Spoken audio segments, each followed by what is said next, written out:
Good Sunday morning. Great to be with you today. And we begin with the controversy over the detention center in Homestead, holding a growing number of teens, mostly from Central America, who cross the border by themselves. About 2,000 of those teens now are being held at the facility, which is run by a private contractor for the government. And now they're going to add another 1,200 beds.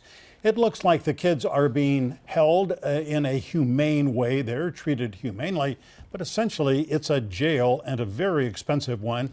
It costs $750 a day for each teenager in custody. Might be cheaper to put them up at the Ritz-Carlton. Protesters stand outside that shelter daily, demanding that it be closed and that the teens be freed, sent to family members or sponsors. Echoing that call, most South Florida lawmakers, including the Democrat who represents that district, Debbie Mucarsel Powell. And that is where we begin our conversation with her this week. Congresswoman, thanks so much for being here this morning. Good morning. Thank you for having me. Good morning. We're glad you're here. All right. The detention center down in Homestead is in your district. It has now about 2,000 young unaccompanied minors cross the border by themselves. It's going to ramp up to more than 3,000 of these kids down there, ages 13 to 17. Are you concerned about that? Michael, this has been the darkest cloud, I think, that's weighing heavily on me because it is in my community, in my district. In a city that should be thriving, and it is thriving, Homestead. And I had a meeting with some of the Homestead officials, and they were never consulted when they reopened that facility in Homestead. Nobody in Homestead wants to have that detention facility. I wanted to start with that.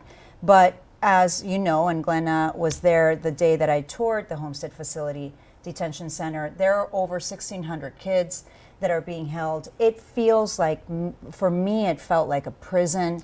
They're fed, they have beds, but they can only speak with family members twice a week for 5 minutes. Yeah. And some of them have been there for months with no real hope for reunification anytime soon. So when I saw that announcement, it was definitely demoralizing, and I'm very frustrated, and I'm going to be asking very tough questions from this administration. So the essential question about that detention facility, and we've spent a lot of time there. There are people who spend a lot of their own lives standing vigil outside. And I thought so much about this, and I think the essential question is, here is such a vulnerable population of migrants without family. What is the best case scenario for that number of people who are in government custody, responsibility, to care for them, to make them happy, the least restrictive as they go through the process? What else can you do? If not this, then what? That's the question. It's a very good question. And we had a hearing on family separation a few weeks ago in the Judiciary Committee, which I'm a part of. And the level of incompetence is very serious because a lot of the agencies, From Homeland Security or Office of Refugee Resettlement? We had ORR, Yeah. We had Department of Health and Human Services, we had ICE, we had Border Patrol, and there's definitely a lot of miscommunication. They were ordered to separate kids at the border. We also see a lot of unaccompanied children come without family members, which is what you're referring to. In Homestead, they're unaccompanied. Those aren't separated children anymore. There were some there. I'm going to challenge you on that because when I was there in February, that information? I spoke with one young girl specifically when I was there. Yeah. And I asked her, how long have you been here? She told me 9 months. And I said, what happened when, and she said, well, my mother and I were separated at the border. So that goes to the miscommunication. Exactly. And her mother has been deported, and all she wants is to be with her mom. She doesn't want to be in this detention facility. So part of the problem is that there's not a lot of communication, there's a lot of incompetence, and they've hired this company, a for-profit company, to manage this detention facility. Right. They're charging about $750 per child to be held there. Per day. There's not an incentive, Michael. Yeah.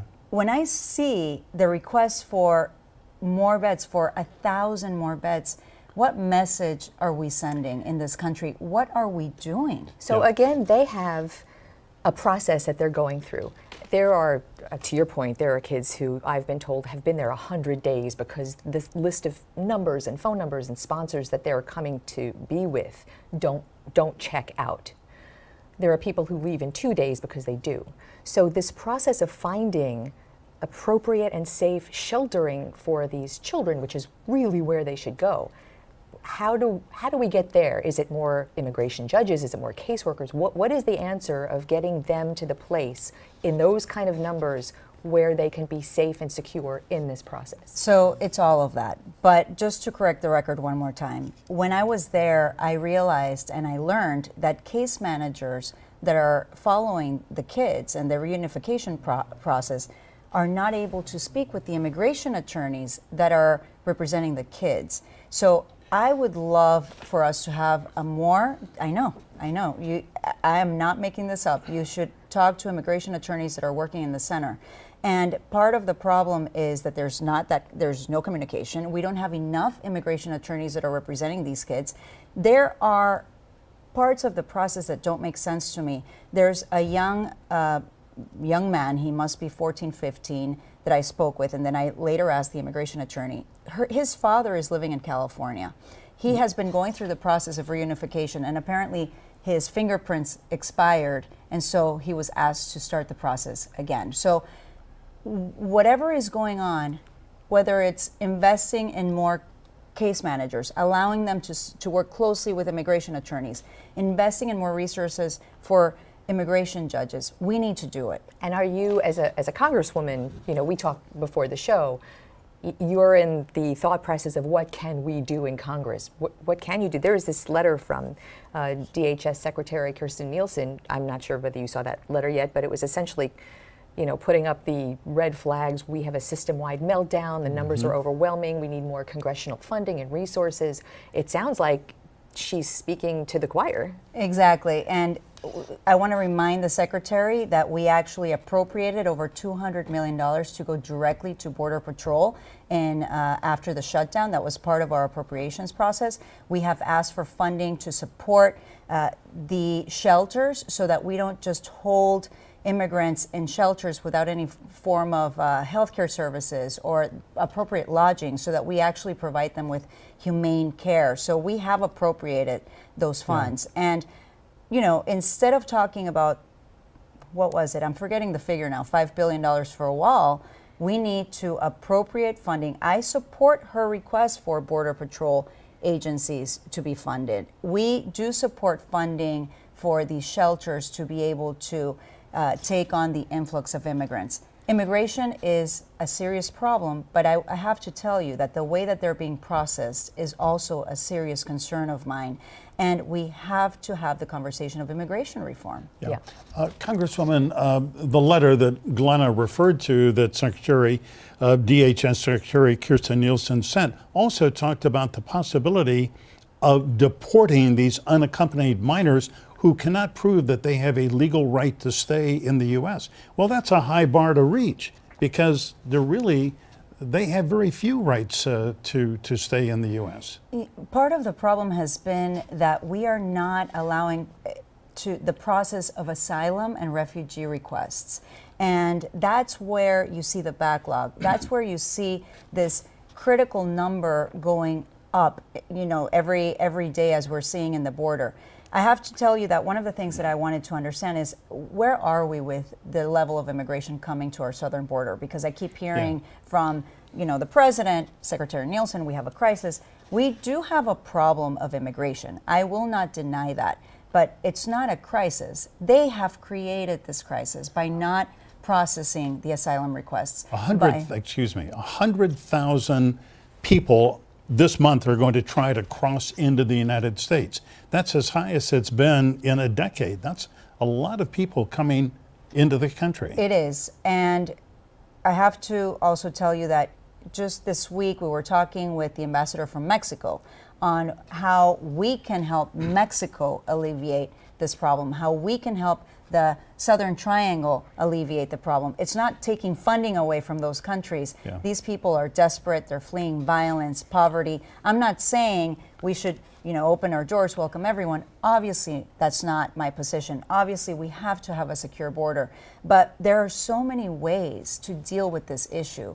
Not allowing anyone to be processed is not the answer. So the metering that they're implementing now, at least in Tijuana, is not a good idea. I mean, if they have thousands of these migrants waiting in Tijuana, if you process 75, 100 a day, you're never going to allow these people to come in. No, exactly. And one of the conversations that the Mexican ambassador mentioned to me is that they were talking to the United States that they would take a certain number of immigrants to some of their shelters, that they can't take them all, and that they also have an asylum request process, but that they're not getting the number of immigrants that they expected from the United States. So something is happening there. There's, again, miscommunication. All right. Well, hold your thoughts. We have a lot more to talk about with you, including your service on the Judiciary Committee and the Mueller report. Stay with us. We'll be back with Representative Debbie Mucarsel Powell in just a minute.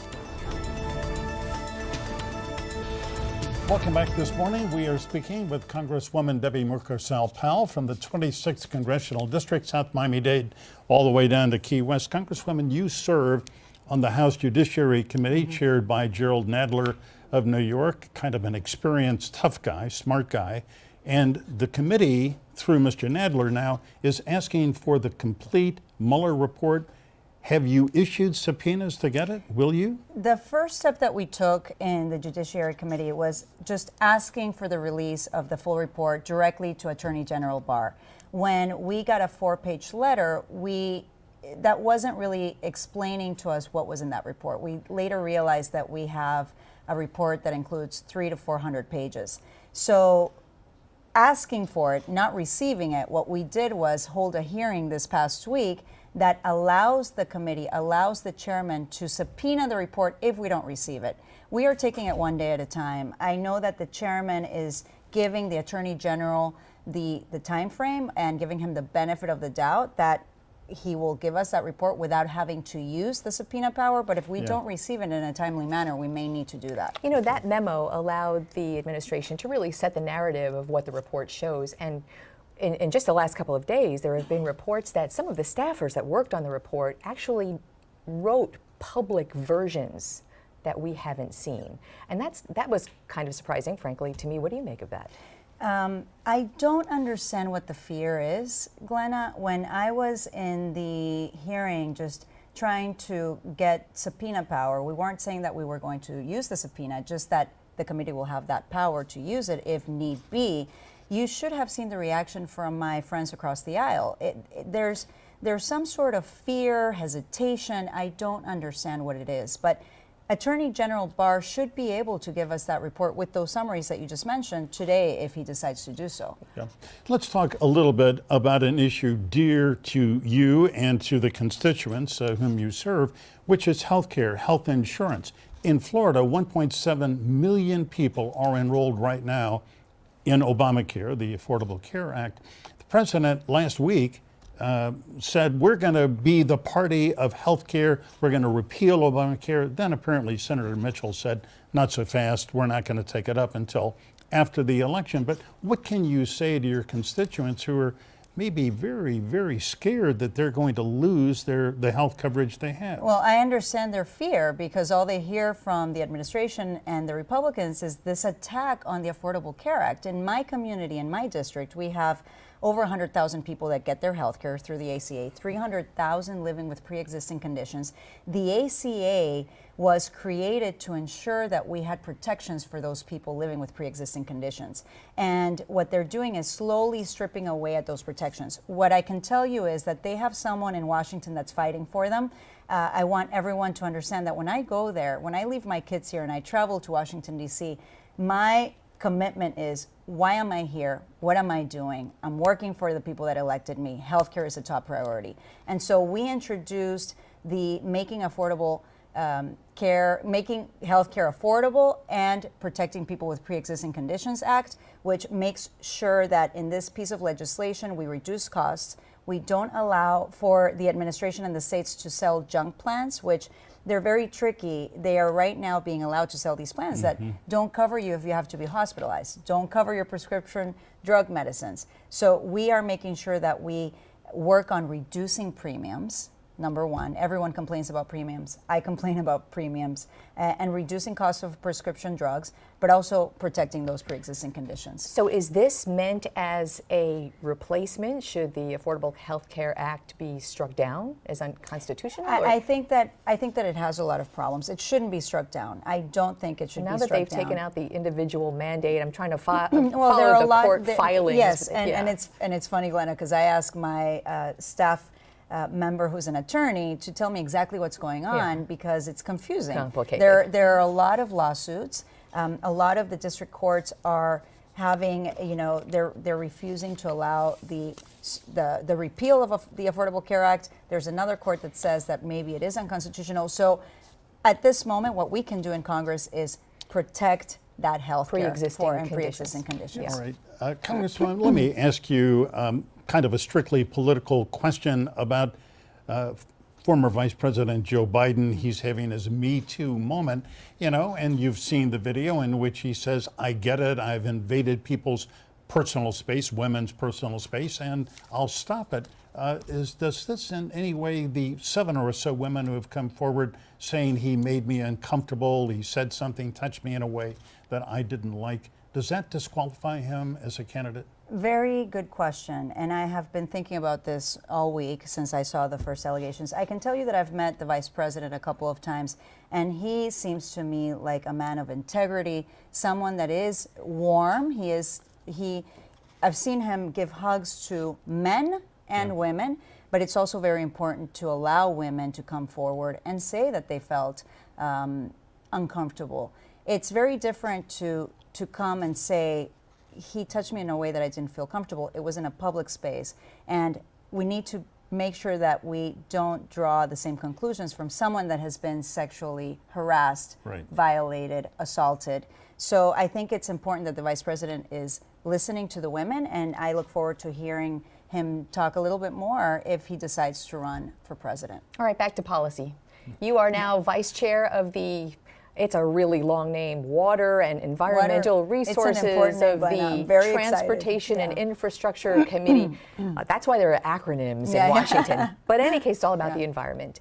And you weren't at Lake Okeechobee on Friday with the president, were you? No, I think it was only Republicans that he invited. Yeah, so we have a little clip of the president who was there to talk about how he would be funding the Herbert Hoover dike restoration, etc., and he took a little turn. So let's listen to the president from last Friday.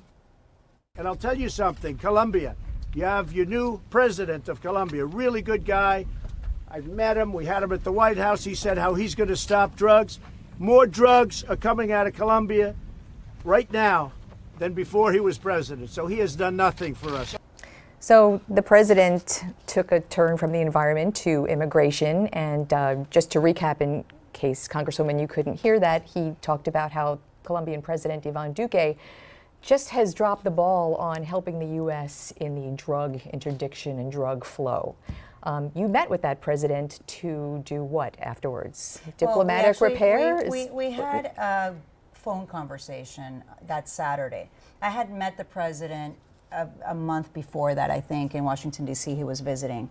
And, I'm an immigrant. I came from Ecuador. I understand Latin American politics very well. And it was when I heard those comments, I knew immediately that they were going to be offensive and disheartening. And so I had the phone conversation. The president told me that it affected him deeply because when you hear the President of the United States, we are still one of the most powerful nations in the world, and what happens here matters, and it has an effect to Latin American policy. He's fighting the war on drugs. What he needs is support from us, not criticism.